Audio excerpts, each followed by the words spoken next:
Okay, so let's move on to the second step. The second step is that you have to take that picture you have made and write it down. Now, I'm not the first person, of course, to tell you to write down your goals, and the reason is, of course, is because it is correct.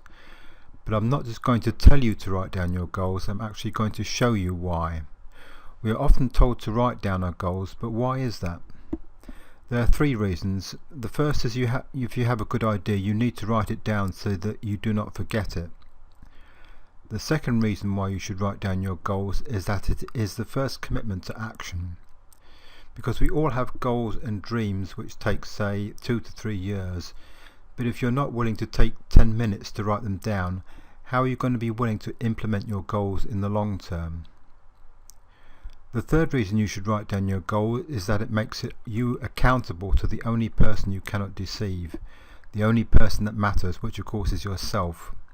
You need to be able to look yourself in the mirror and tell yourself that you are willing to do what it takes. Let's take an example of shopping. Shopping without a list and shopping with one.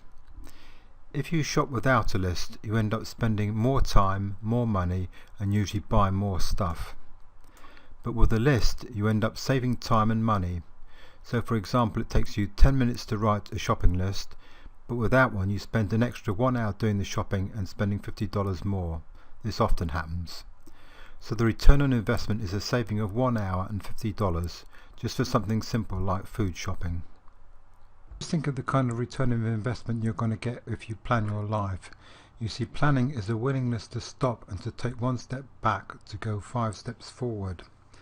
Many people are like human gerbils or hamsters running round a wheel. Without a written focus and direction, you're not going to get anywhere. But with a plan, not only will you go straight ahead, but no one can knock you off course because you know where you want to end up.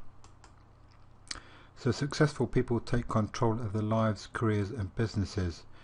So what we're going to do now is to do an exercise where you write down the most significant things that have happened to you in the past 5 years. In this course you have a workbook where you can write down these things which have happened to you in the past 5 years, and you don't have to overthink this, just take a couple of minutes to do this exercise.